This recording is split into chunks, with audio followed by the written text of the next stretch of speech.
I'm Chi Chen from City University of Hong Kong.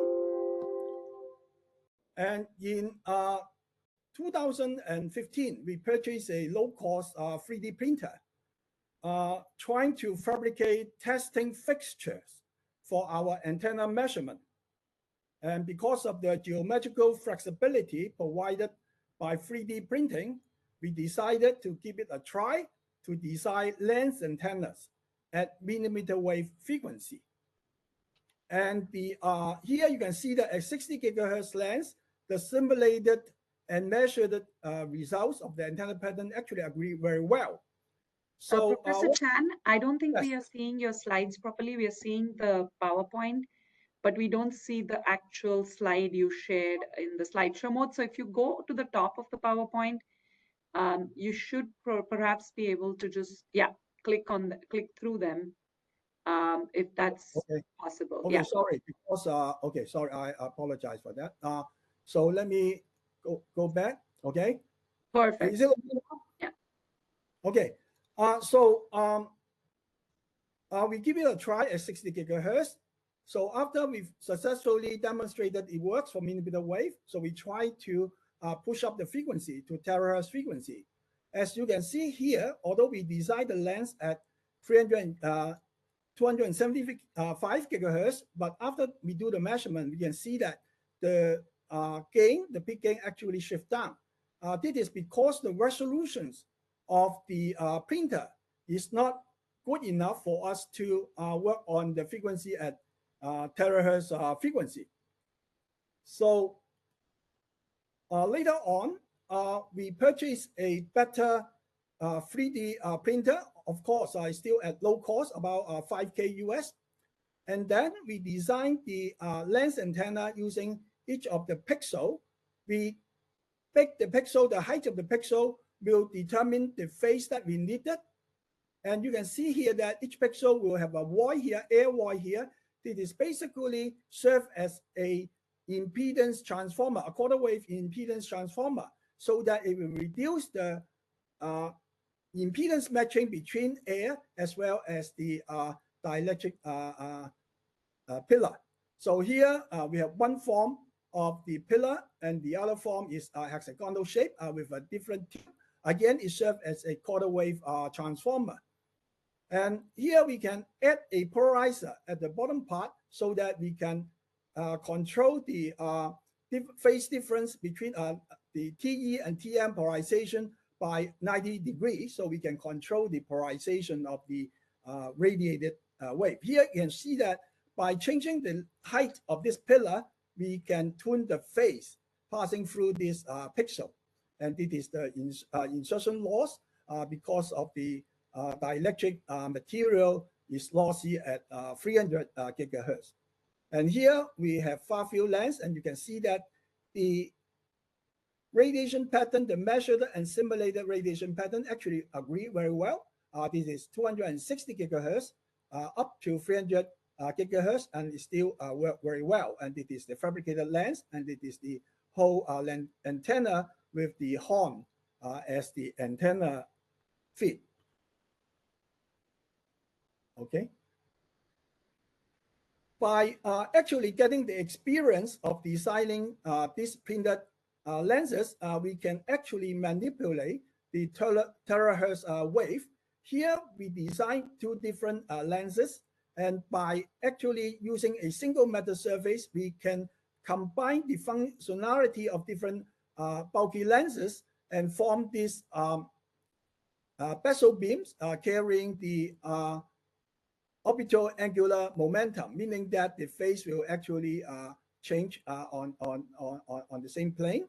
And here we can actually design the range of this better bezel beam, okay, by actually changing the axon angle for the conventional implementation, okay. From the single metal surface, we can actually change the surface range of this bezel beam.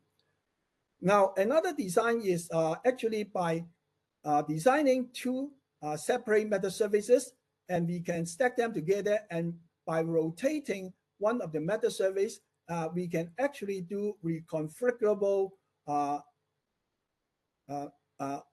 OAM mode. Okay, here you can see that at different orientation angle, we can change the mode from -2 all the way to mode 2. Now, again, by designing this meta surface using 3D printing, it will work at 300 gigahertz. Again, we have two different meta surfaces, and we can actually rotate the two meta surfaces, and depending on their respective rotating angle, we can see that the bezel beam actually can be scanned, okay, in a two-dimensional angles, okay, in both theta and phi.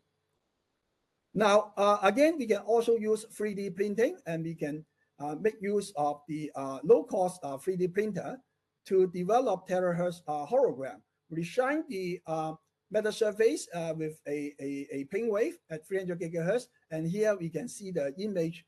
The one is a simulated image, the other one is the measured image, and they agree very well. And by designing a meta surface, and you can cover 3/4 of the lens, and concentrating on 1/4 of the surface, we can actually generate the image of 1, 2, 3, and 4.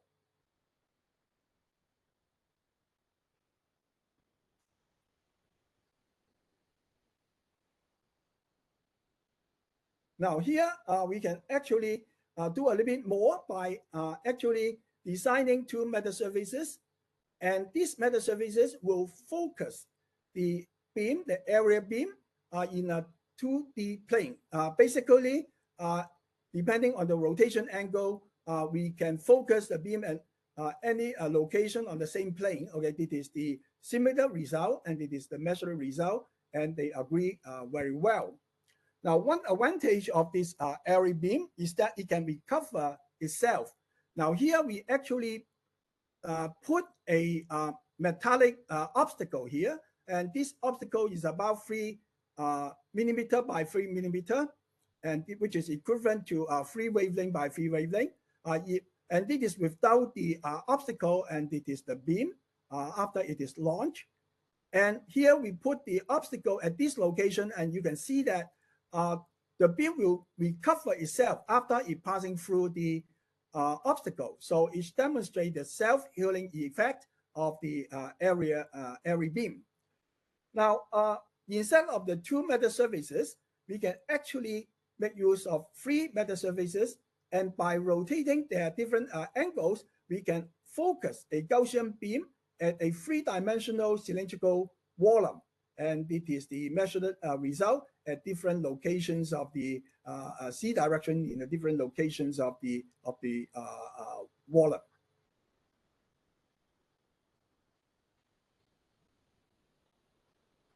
Now, what we have shown you are both basically the near field as well as the far field radiation of these meta lenses. And here we designed the meta lens such that it is aberration free and super resolution terahertz meta lens. Basically, we make use of the 3D printing. It is actually done by a commercial vendor, and the material is also polymer, but we don't know exactly what kind of material it is. But it is basically the dielectric constant as well as the loss tangent against a wide range of frequency, and they do have some variations. And by designing this meta surface antenna, we can see that at a different, basically fractional volume of the air, you can see that across a wide frequency range, actually the dispersion is very small. Okay, this is for the air hole, like this surface, and the other one is a Y-shaped structure. Okay, you can see that the dispersion basically is small. And by building up a different fractional volume of air in this meta surface with the same thickness, we can actually design a aberration-free super resolution lens, and it is the fabricated lens. And this is the measured result of the focal point, and you can see that course from 200 gigahertz all the way to 900 gigahertz, you can see that the focal point basically remain unchanged. So we make use of this super resolution lens and do the imaging. And you can see that in this particular structure, we can see a small defect here. And after we do the imaging at 700 gigahertz, and we can actually detect this small defect here.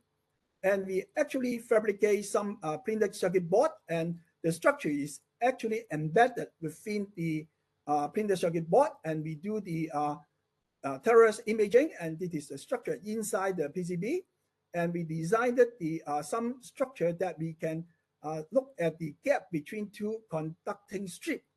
And by looking at, if we can see the gap clearly, we can tell the resolutions. So from this picture here, we can see that if the gap width is 0.2 millimeter, it is still distinguishable. If it is 0.1 millimeter gap width, the two actually conducting strips actually merge together. We cannot distinguish the gap. So therefore, we can argue that the resolutions of this imaging system with this super resolution lens actually sub-wavelength of 0.2 millimeter at 700 gigahertz is equivalent to about 0.46 wavelength.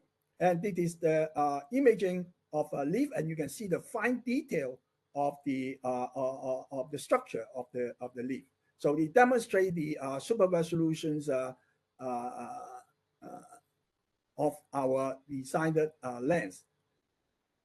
And we also try to do 3D printed ceramic terahertz metal lens, and it is the designed structure, and that is the fabricated structure, and it is the dielectric constant as well as the loss tangent. You can see that the dielectric constant of this material here is much higher. That is about 9, the dielectric constant. That means we can make the lens thinner.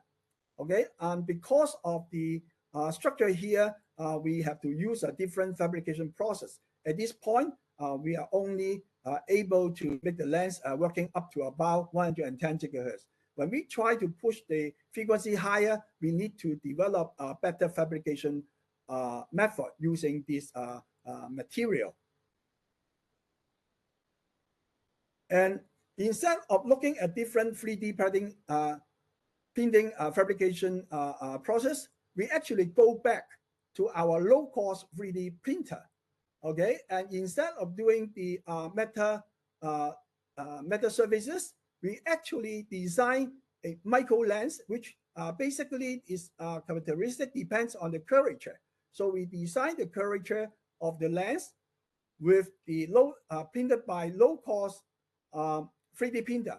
We're able to develop this micro lens. Again, it works from 200 gigahertz all the way to 900 gigahertz, and it is the image of this US Air Force 1951 structure, and these are basically slots of different sizes and at different frequency, and we can look at the resolutions of this imaging. This is 400 gigahertz all the way up to 700 gigahertz, and you can see that the fine structures of this testing structure. So we can see that again we achieve the super resolution using very inexpensive 3D printer.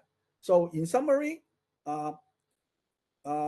we recognize that 3D printings of the metal lenses provide structural flexibility for wave manipulations, and the advancements in 3D printing technology extend the operating frequencies to the terahertz regime, and we have shown you that by using this 3D printing, we can go up at least to 900 gigahertz. And the material loss, of course, continues to be a limiting factor. So we have to use the alternative implementations of the phase compensation to ease off these limitations. And the 3D printed super resolution metal lens as well as micro lens are been illustrated. And that concludes my presentation.